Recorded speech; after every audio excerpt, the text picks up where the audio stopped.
Following is the balance sheet of Siddhant Limited as on 31st March 2020. So इथे आपल्याला balance sheet जी आहे ही दिलेली आहे. Let's see the adjustments. Note is given here. Preference dividend for 3 years was in arrears. Preference dividend हा preference shares वर दिला जातो. आता हा जो प्रेफरन्स डिव्हिडंड आहे हा आधीच्या 3 वर्षाचा arrears मध्ये आहे. म्हणजेच काय तर प्रेफरन्स डिव्हिडंड त्या प्रेफरन्स शेअर होल्डर्सना दिलेला नाहीये. Dividend is in arrears. 3 इयर्सचा डिव्हिडंड जो आहे हा arrears मध्ये आहे. Next is following scheme of reconstruction was approved. आता इंटरनल रिकन्स्ट्रक्शनची जी स्कीम आहे तर त्या स्कीमनुसार त्यांनी काही ॲडजस्टमेंट्स केल्या आहेत. Let's see. First is write off fixed assets by 20%, then sundry debtors by 15% and reduce the value of stock to 55% of its book value. आता जे फिक्स्ड ॲसेट्स आहेत त्या फिक्स्ड ॲसेट्स मधले 20% अमाऊंट रिड्यूस करायची. जेवढी amount reduce करायची आहे ती अमाऊंट कॅपिटल रिडक्शनला ट्रान्सफर होईल. Next is sundry debtors 15% amount. आता सन्ड्री डेटर्स मधली 15% जी अमाऊंट आहे ही राईट ऑफ करायची. 15% अमाऊंट कॅल्क्युलेट करून ती अमाऊंट ही कॅपिटल रिडक्शनला ट्रान्सफर होईल. And reduce the value of stock to 55%. स्टॉकची जी व्हॅल्यू आहे ही आपल्याला रिड्यूस करायची आणि ती 55 पर्यंत आणायची. आपण वन बाय वन आता याची आपण एंट्री करूया. जेव्हा ॲसेट्स कोणतीही ॲसेट जेव्हा अमाऊंट त्याची रिड्यूस होते तर तेव्हा एंट्रीमध्ये काय होईल तर एंट्री करताना ती जी ॲसेट आहे त्या ॲसेटला क्रेडिट केलं जाईल. फिक्स ॲसेटची व्हॅल्यू रिड्यूस झाली आहे, डेटर्सची व्हॅल्यू रिड्यूस केली आहे, स्टॉकसुद्धा रिड्यूस केलं आहे. सो ह्या ज्या ॲसेट्स आहेत ज्या ॲसेटची व्हॅल्यू रिड्यूस झाली आहे, कमी झाली आहे, त्यांना क्रेडिट केलं जाईल आणि कॅपिटल रिडक्शनला डेबिट केलं जाईल. So here capital reduction account debit to fixed assets, to sundry debtors and to stock, being reduction in the value of asset. First आपण फिक्स्ड assets वरती 20% कॅल्क्युलेट करून घेऊया.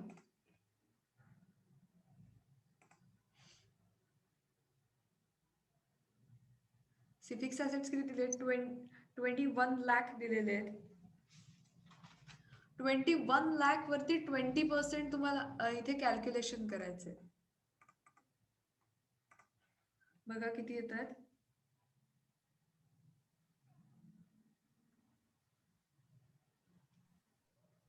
4,20,000. Yes correct. 4,20,000. आता ही जी 4,20,000 ची अमाऊंट आहे it should be reduce. It should be write off. ही अमाऊंट जी आहे ही रिड्यूस केलेली आहे ती राईट ऑफ करून टाकायची. म्हणजेच काय तर कॅपिटल रिडक्शनला ट्रान्सफर करायची. So capital reduction account debit to fixed assets. Fixed ॲसेटची अमाऊंट जी आहे जेवढी अमाऊंट आपण रिड्यूस करतोय ती अमाऊंट इथे रेकॉर्ड करायची 4,20,000.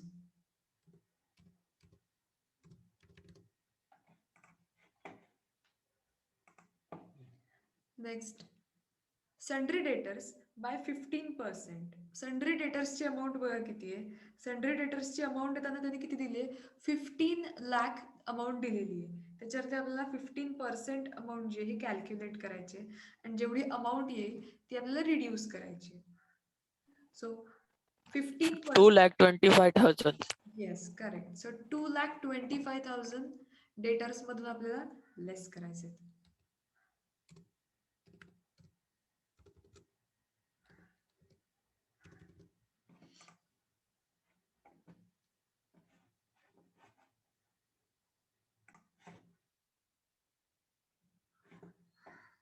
डेटर्स आपण 15% जे आहेत हे राईट ऑफ केलेत. Then reduce the value of stock to 55%.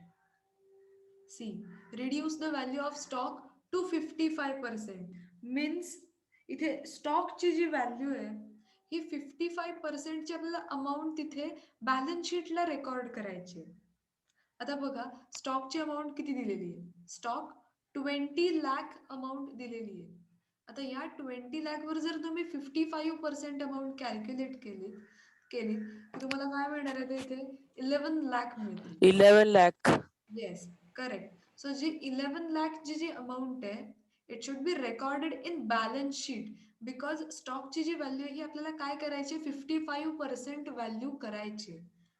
म्हणजेच आता जर 20 लाख जे आपण बॅलन्स शीटला रेकॉर्ड करताना जर 11 लाख रेकॉर्ड केले तर किती अमाऊंट रिड्यूस झाली, 20 लाख होते. बुक इथे बॅलन्स शीट मध्ये आपल्याला 20 लाख दिलेले आहेत स्टॉकची व्हॅल्यू, बट बॅलन्स शीट मध्ये जे आपल्याला 9 lakh. रेकॉर्ड करायचं आहे त्याच्यात 11 लाख फक्त आपल्याला रेकॉर्ड करायचे. मग किती अमाऊंट रिड्यूस झाली, 9 lakh. करेक्ट. सो जेवढी amount 11 reduce lakh 9 reduced. lakh. Yes correct, 9 lakh. जी 9 लाखची अमाऊंट रिड्यूस झाली आहे ही कॅपिटल रिडक्शनला जाईल. सो टू स्टॉक अमाऊंट जितकी रिड्यूस झाली आहे ही आपण इथे रेकॉर्ड करणार आहोत. 9 लाख अमाऊंट रिड्यूस झालेली आहे. So here to stock 9 lakh. आता या तिघांचीही ऍडिशन टोटल करायची आहे अँड देन कॅपिटल रिडक्शनला तेवढी अमाऊंट ही आपण ट्रान्सफर करणार आहोत. So 4,20,000 plus 2,25,000 plus 9 lakh. 15,45,000. Yes correct, 15,45,000. बघा लक्षात घ्या आपण काय केलं इथे, write off fixed assets 20%. Fix asset 20%ने राईट ऑफ करायचे क्लिअरली दिलंय. सो आपण त्या फिक्स ॲसेटच्या 21 लाखवर 20% कॅल्क्युलेट केले आणि ते राईट ऑफ करून टाकले, कॅपिटल रिडक्शनला ट्रान्सफर केले. सन्ड्री डेटर्स सेम केस, 15% अमाऊंट आपल्याला राईट ऑफ करायची होती. डिरेक्टली आपण सन्ड्री डेटर्स वरती 15% अमाऊंट कॅल्क्युलेट केले. But here reduce the value of stock. स्टॉकची व्हॅल्यू आपल्याला रिड्यूस करायचीच आहे, पण ती किती करायची, टू 55%.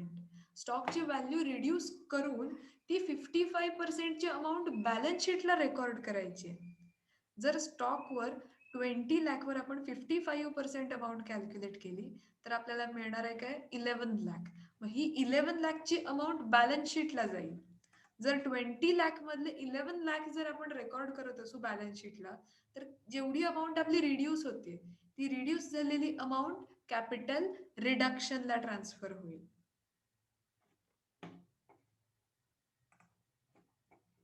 सो आपण इथे फर्स्ट एंट्री जी आहे ही कॅल्क्युलेट केले. रिड्यूस बाय आणि रिड्यूस टू यामधला फरक लक्षात घ्या. रिड्यूस बाय मीन्स जितके पर्सेंटेज दिले असतील तेवढ्याने ती व्हॅल्यू रिड्यूस करायची. रिड्यूस टू मीन्स तितकी व्हॅल्यू आपल्याला ठेवायची.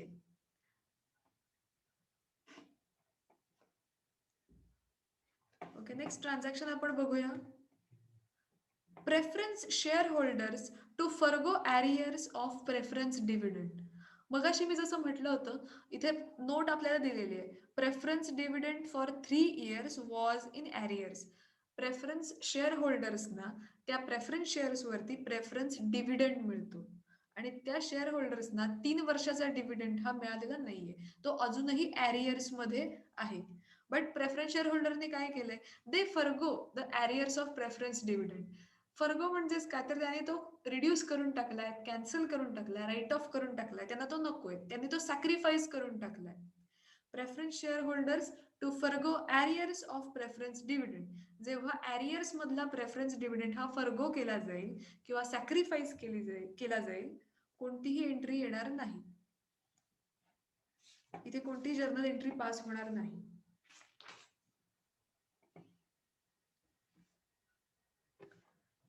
Third transaction, directors to give temporary loan of 5 lakh to company. बघा कंपनीचे जे डिरेक्टर्स आहेत त्यांनी काय केलंय, कंपनीला लोन प्रोव्हाइड केलंय. आता हे जे लोन आहे हे लक्षात घ्या, जेव्हा कंपनीला लोन मिळतंय म्हणजेच काय तर कंपनीला कॅश रिसीव्ह होते, मग कंपनीचा जो काही बॅलन्स असेल कंपनीकडे आता इथे बघा बॅलन्स शीट मध्ये बँक बॅलन्स दिसतोय इथे 1,10,000चा. कंपनीला लोन मिळाल्यावर नक्कीच कंपनीचा जो बॅलन्स आहे हा इन्क्रीज होणार आहे. ही गोष्ट आधी लक्षात घेऊन ठेवा. मग आपण एंट्री करताना कॅल्क्युलेशन कसं करायचं ते मी सांगते. सध्या आता directors give temporary loan of 5 lakh to company. म्हणजेच काय, डायरेक्टरनी कंपनीला 5 लाखचं लोन दिलेलं आहे. आता एंट्री इथे कशी येणार आहे, जस्ट लोन जे आहे हे रिसीव्ह झाल्याची एंट्री येणार आहे. सो एंट्री येईल bank account debit to directors loan account, because बँकला अमाऊंट रिसीव्ह झाले, डायरेक्टरने लोन दिले, लोन बँकेमध्ये दिले, मीन्स अमाऊंट जी आहे, कॅश जी आहे ही बँकमध्ये जमा होते, बँकमध्ये रिसीव्ह होते. So bank account debit to directors loan account being director gives temporary loan to company. डिरेक्टरने कंपनीला टेम्पररी लोन दिलेलं आहे. जस्ट तिथे आपण लोन रिसीव्ह झाल्याची एंट्री करतोय 5 लाख. जेव्हा आपण बँक बॅलन्स कॅल्क्युलेट करणार आहोत त्या बँक बॅलन्स मध्ये हे लोन सुद्धा ऍड होणार आहे. इथे बघा बँक बॅलन्स दिसतो 1,10,000. जेव्हा बॅलन्स शीट मध्ये आपण बँक बॅलन्स रेकॉर्ड करू तेव्हा कॅल्क्युलेशन मध्ये हे 5 लाख सुद्धा आपल्याला घ्यायचे. सो जस्ट तिथे मार्क करून ठेवा की आपल्याला इथे कॅल्क्युलेशन याचं करायचं आहे. अजून आपल्या 3 ऍडजस्टमेंट्स कंप्लीट झाल्यात. इथपर्यंतचा पार्ट लक्षात आलाय सगळ्यांच्या?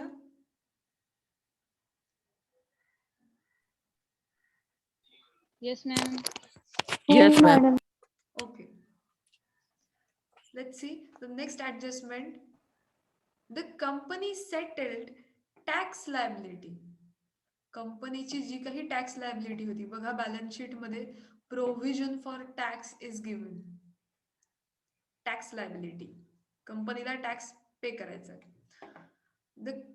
The company settled tax liability to the extent of 5,40,000 and to meet the expenses of reconstruction amounting to ₹10,000. आधी आपण 5,40,000 चा विचार करूया. कंपनी सेटल्ड टॅक्स लायबिलिटी, कंपनीची जी काही टॅक्स लायबिलिटी होती. आता बघूया आधी कंपनीला किती लायबिलिटी होती. Let's see the liability side. Provision for tax, tax liability किती आहे 5 लाख. आता ही 5 लाखची टॅक्स लायबिलिटी जी आहे ही त्यांनी सेटल करताना कितीने 5,40,000 त्यांच्याकडे आहेत. त्या 5,40,000 मधले 5 लाख त्यांनी प्रोव्हिजन जी होती टॅक्सची ती केलेली आहे. मग इथे एंट्री येताना कशी येईल, provision for tax account debit capital reduction account debit to bank. Because bank मध्ये अमाऊंट किती आहे, प्रोव्हिजन करताना बँक मध्ये अमाऊंट 5,40,000 अमाऊंट दिली आहे. कशासाठी, ते टॅक्स लायबिलिटी सेटल करण्यासाठी. ऍक्च्युअल आपली लायबिलिटी किती आहे provision for tax 5 lakh.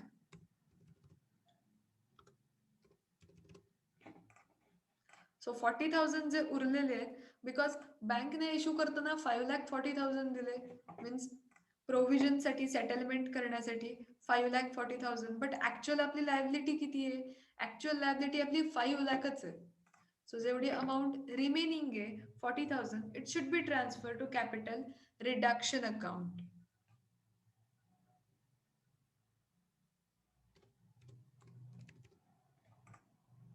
So here provision for tax debit 5 lakh, capital reduction account debit 40,000 to bank 5,40,000 being settlement of tax liability. आपली जी टॅक्स लायबिलिटी होती ती आपण सेटल केली आहे, काही रिड्यूस काही इन्क्रीज नाही आहे. ते जस्ट टॅक्सची जी लायबिलिटी होती ती 5,40,000 ची अमाऊंट होती, त्यातले 5 लाख आपण देऊन टाकले for provision of tax.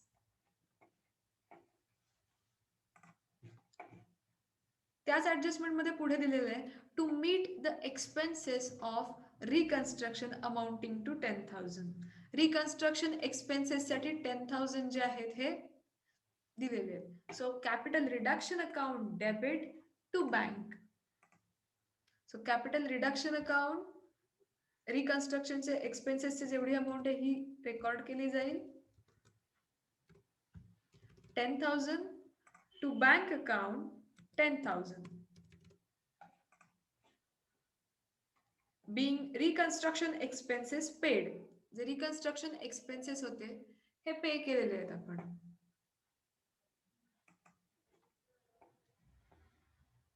So इथे आपली जी चौथी ऍडजस्टमेंट होती ही कंप्लीट झाली. Fifth adjustment, sundry creditors to give remission of 20% of their claims and company to allot 11% preference shares of rupees 100 each fully paid up in settlement of balance amount. आता sundry creditors वरती adjustment आहे बघा. sundry creditors ची amount किती दिसते? 36 लाख. आता काय इथे दिलेलं आहे त्यांनी, जे क्रेडिटर्स आहेत, sundry creditors to give remission of 20%. Sundry क्रेडिटर्सनी त्यांचे जेवढा क्लेम होतात, सन्ड्री क्रेडिटर्सचा क्लेम आहे 36 लाख. आता 36 लाख वरती आपण 20% कॅल्क्युलेट करणार आहोत. आता हे 20% आपण का कॅल्क्युलेट करतोय? बिकॉज सन्ड्री क्रेडिटर्सनी 20% जी अमाऊंट आहे ही रेमिट करून टाकते. तरी त्यांची जी 20% अमाऊंट आहे ही कॅपिटल रिडक्शनला जाईल, सॅक्रिफाईस केली, फर्गो करून टाकली. So 20% on 36 lakh amount is 7,20,000. ऍडजस्टमेंटचा अर्थ समजून घ्या. Sundry creditors give remission to 20%. Sundry क्रेडिटर्सची जेवढी अमाऊंट आहे, जेवढा त्यांचा क्लेम आहे, त्यातली 20% जी जेवढी अमाऊंट आहे ही रेमिट केलेली आहे. मीन्स 36 लाख वरती 20% अमाऊंट जी आहे ही कॅपिटल रिडक्शनला ट्रान्सफर होईल.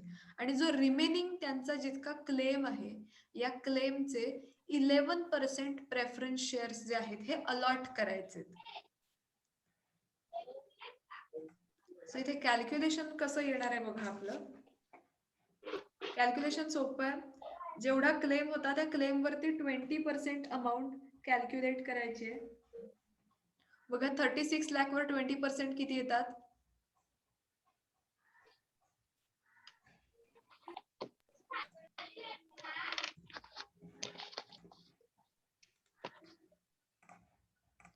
7,20,000.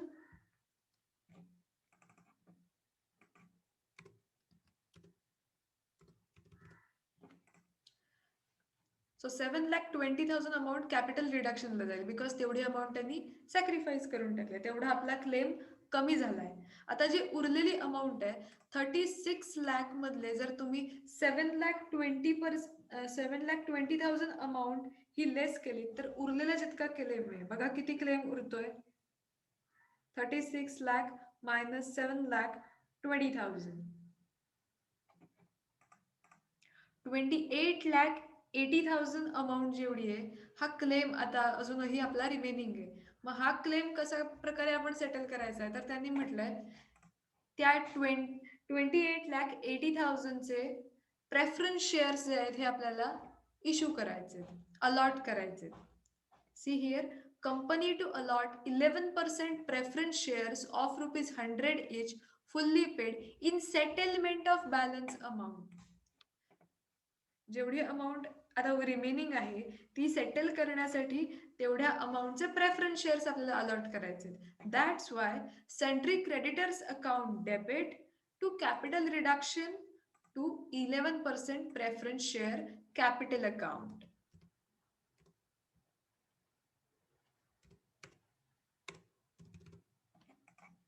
ऍडजस्टमेंट लक्षात आले का सगळ्यांच्या?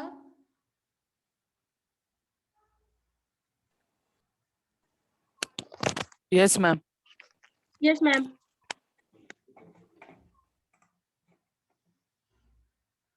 ओके, नेक्स्ट ऍडजस्टमेंट आपण बघूया. 10% डिबेंचर्स बघा. आधी 10% डिबेंचर बॅलन्स शीट मध्ये कुठे दिले? 10% डिबेंचर अमाऊंट आहे 3 lakh. 10% debentures to be converted into 13% debentures of rupees 1,60,000 in full settlement of their claim. जे 10% डिबेंचर होते ते कन्व्हर्ट झालेत आणि न्यू डिबेंचर्स किती आहेत तर 13% डिबेंचर्स. अमाऊंट मध्ये इथे चेंज झालेलं आहे. आपण एंट्री कशी येणार आहे, जेवढे ओल्ड डिबेंचर्स आहेत हे आपण डेबिट करणार आहोत. 10% डिबेंचर अकाउंट डेबिट. ओल्ड डिबेंचरची अमाऊंट किती आहे 3 लाख. सो ही अमाऊंट डेबिट केली जाईल. जेवढे न्यू डिबेंचर्स आहेत त्याची ते जर्नल एंट्री. जेवढे न्यू डिबेंचर्स आहेत त्यांना क्रेडिट केलं जाईल. फर्स्ट आपण डेबिटची अमाऊंट रेकॉर्ड करून घेऊया. Old madam debentures. Yes. Sundry debtors क्रेडिटर्सची व्हॅल्यू लिहायची राहिली आहे. हा येस. सो सन्ड्री क्रेडिटर्स होते 36 लाख.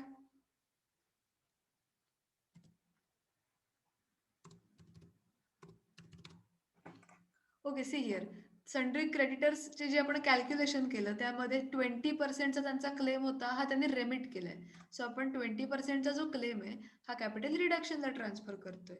टोटल जेवढा क्लेम होता त्यांचा 36 लाख, त्यापैकी 7,20,000 हे कॅपिटल रिडक्शनला गेले. मग जो उरलेला जितका क्लेम आहे त्याचे प्रेफरन्स शेअर कॅपिटल जे आहेत हे त्यांना अलॉट करायचे.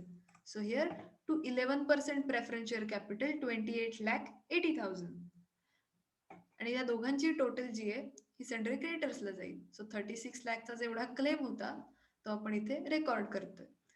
Sundry creditors 36 lakh to capital reduction 7,20,000 to 11% preference share capital 28,80,000. Next adjustment आपण डिबेंचर्सची बघतोय. 10% debentures to be converted into 13% debentures. Old debenture आहे 10%चे, कन्व्हर्ट झाले 13% मध्ये. अमाऊंट मध्ये सुद्धा चेंज आहे. मग जेव्हा असं चेंज होईल तेव्हा काय करायचंय तर ओल्ड डिबेंचर्स जितके आहेत ते डिबेंचर्स आणि त्यांची अमाऊंट डेबिट करायची. So here 10% debenture account debit. Old debenture जितके होते ते आपण डेबिट करतोय 3 लाख. टू 13% डिबेंचर अकाउंट जितके न्यू डिबेंचर्स आहेत त्यांना क्रेडिट करायचंय. 13% डिबेंचर. 13%चे किती डिबेंचर्स आहेत तरी see here. 13% debenture of rupees 1,60,000.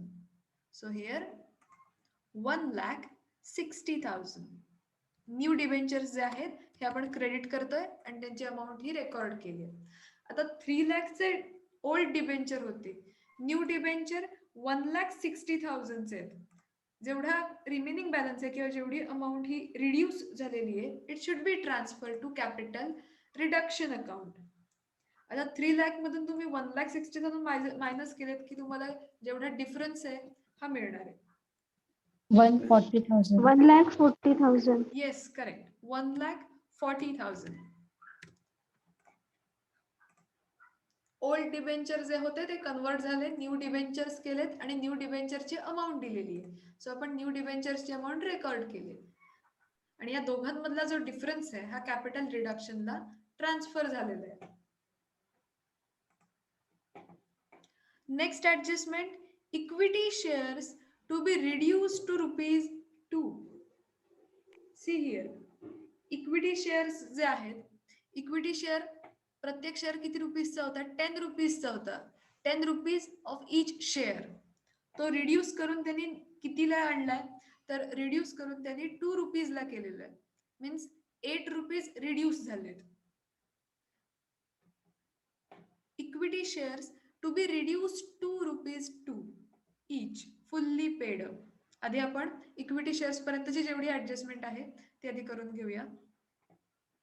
बघा इक्विटी शेअर्स रिड्यूस झालेत and then 12% cumulative preference shares to be reduce. Equity shares preference shares दोन्ही रिड्यूस झालेले आहेत.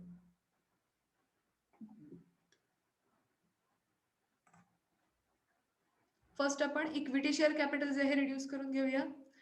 जेव्हा इक्विटी शेअर कॅपिटल मध्ये रिडक्शन होतंय, equity share capital account debit. जेवढं ओल्ड इक्विटी शेअर कॅपिटल आहे ते आपण रेकॉर्ड करून घेऊया.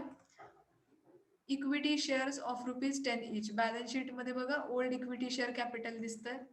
Equity share capital of ₹10 each. Amount 10 lakh. Old equity share capital debit करून घ्यायचे. So here equity share capital 10 lakh.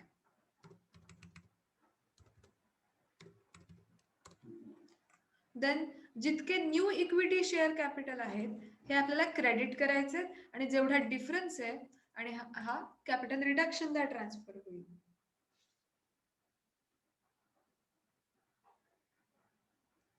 आता न्यू इक्विटी शेअर्स बघा किती रुपीजचे आहेत. Equity shares to be reduce to ₹2 means 10 रुपीजचे जे शेअर्स होते हे रिड्यूस करून आता बॅलन्स शीटला जे रेकॉर्ड होतील हे 2 रुपीजचे होणार आहेत.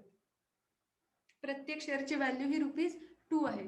जर 10 रुपीजचा शेअर होता आणि तो रिड्यूस करून आता 2 रुपीज झालाय, मग त्याचा डिफरन्स जो आहे 8 रुपीज, हा डिफरन्स जो आहे हा कॅपिटल रिडक्शनला ट्रान्सफर होईल.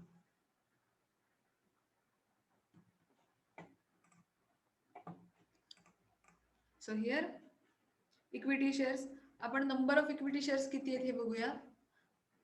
10 lakh divided by 10.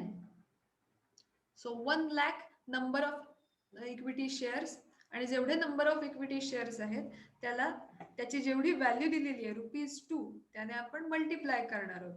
So 1 lakh into 2 new equity share capital ₹2 lakh.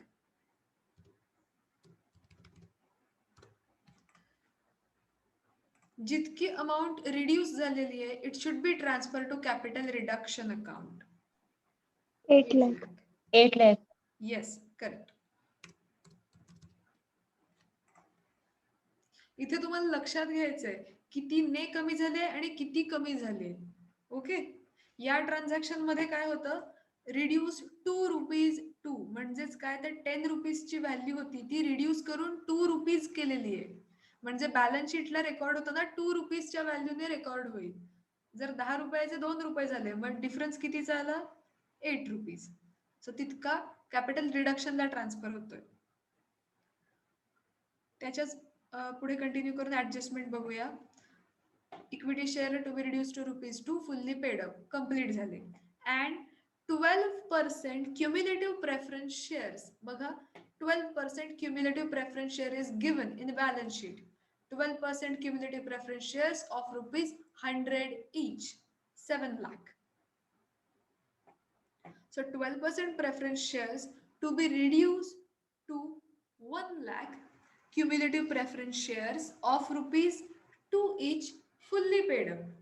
आता इथे जे पर्सेंटेज आहेत हे पर्सेंटेज त्यांचे डिव्हिडंड साठीच आहे.